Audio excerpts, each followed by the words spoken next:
just saying, and we'll make this video, that you think you're going to be on this diet for the rest of your life? Yes. I'll definitely be, you know, I said in Bigger, Stronger, Faster that I'll probably be on and off steroids the rest of my life. So this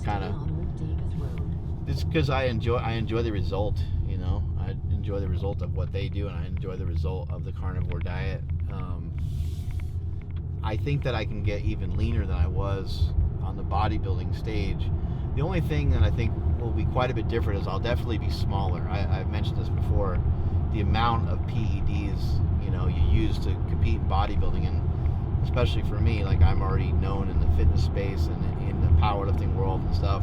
I really wanted to prove a point, and so I was going to make sure there was no stone unturned, and so I took a good amount of stuff.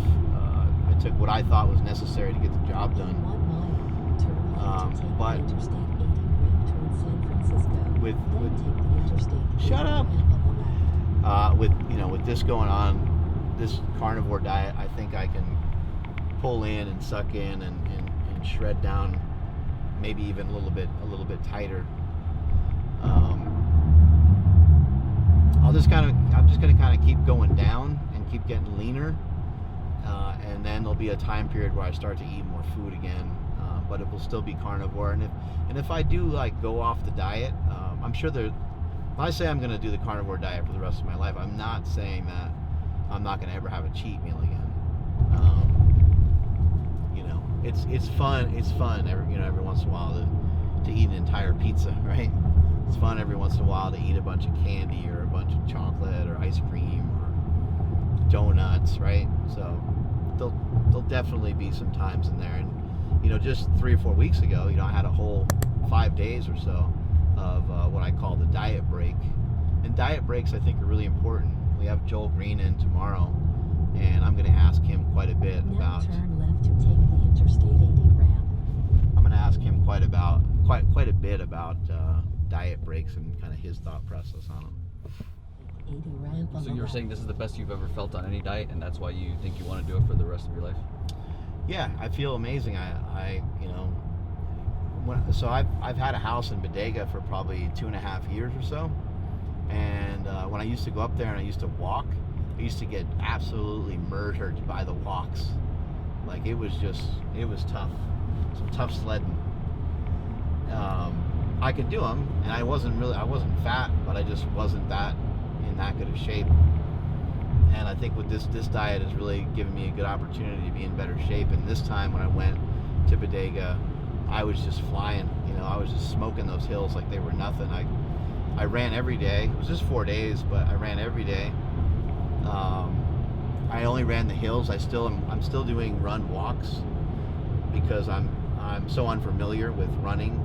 I've never ran in my life, so I didn't think it was smart to just go and jump in and start running like a maniac out of nowhere. But you know, I'm going 3 or 4 miles. I do 3 or 4 miles every day. Again, it's not non-stop running, but I'm running every hill, and there's tons of hills there. And I smoked it. I felt good. Not only did I run the hills, but I ran them pretty fast. It wasn't like I was just, that's the reason why I think I'll probably continue to utilize the run walk, because I don't like to like jog. Like I'm like running. I'm not sprinting, but I'm like running. That feels really good to me, and I think that has a better impact on like fat burning and things of that nature. But some of these runs, I mean, one of them I filmed it and put it in my blog, and I put it on Instagram, and it was like, I don't know, 8 minutes straight, 9 minutes straight of just a hill. I mean, it sucked. I mean, when I got done with that, I was like, I don't know if that was that good of an idea. It felt pretty crazy. But yeah, I have been kind of on a diet like this for a pretty long time. I would say the last maybe 3 years or 4 years or so, I've been kind of, keto, carnivore, a little bit of a comeback into powerlifting, came back and benched 500 pounds, so threw some carbs in for that just to get bigger. Again, when it comes to strength, I get so many questions about the diet. Do you lose strength on a carnivore diet? Do you lose strength on a keto diet? You will lose strength on any diet that you start to lose a significant amount of body weight. So that's something to really keep in mind. If you're going to lose, if you're 200 pounds and you drop 10 pounds, that's a pretty good amount of your body weight. Now, if you're 300 pounds and you lost 10 pounds, probably not such a big deal.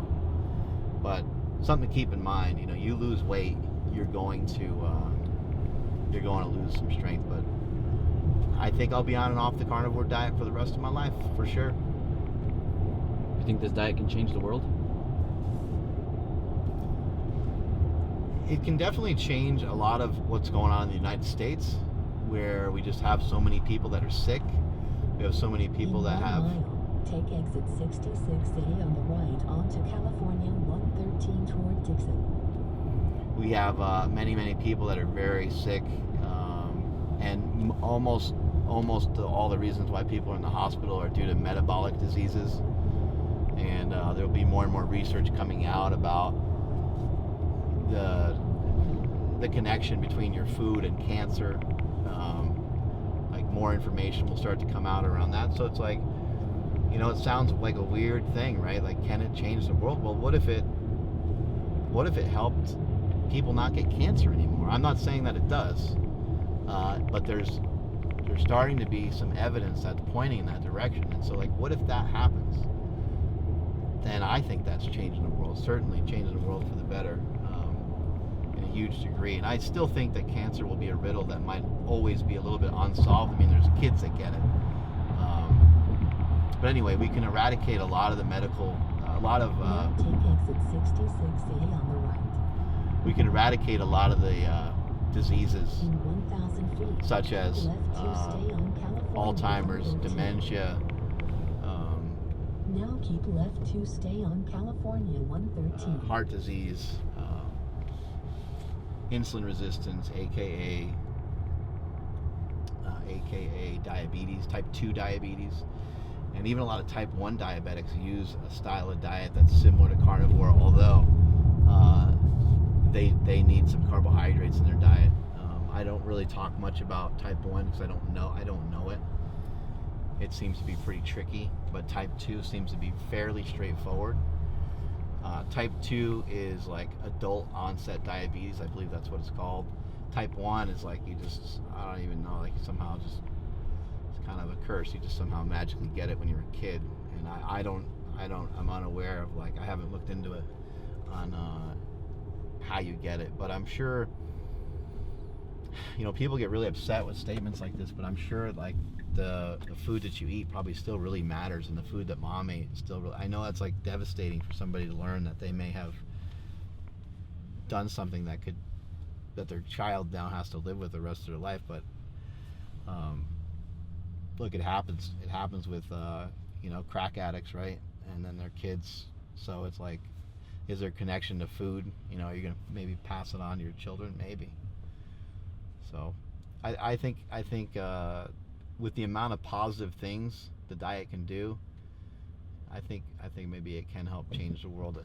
And it's going to mainly impact, I think, the United States, just because we're so fat, and other countries won't really think they need it, but other countries will need it at some point too, and they can use it as a weapon against obesity and other metabolic diseases. What about for parents and keeping their kids from being obese? Yeah, I think that's kind of a parent's job, as a parent, your job is to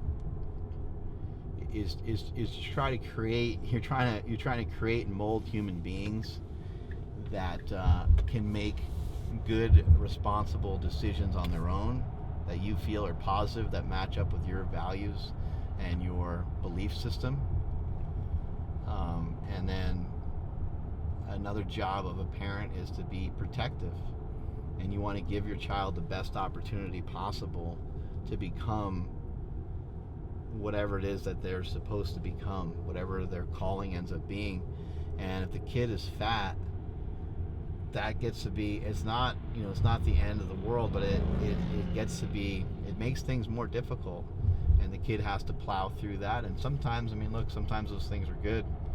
You come out the other side, and maybe that person becomes a nutritionist, maybe that person becomes a fitness person, or maybe they You know, maybe they figure out for themselves how to get themselves out of that situation. But you know, creating, you know, that people talk about sustainability of the planet, and they talk about like, you know, eating all these cows and stuff like that, and that could be real negative. Well, I think the most negative thing you can do is be fat. I really do. I think that, you know, people use the term fat slob, which sounds sounds very harsh, and I would agree that it does sound harsh, but you kind of are being a slob because you're over consuming, and I think that you're destructive when you're that way. If you're not productive, in my opinion, if you're not productive, you're destructive. So people that don't do shit, your destination they're right.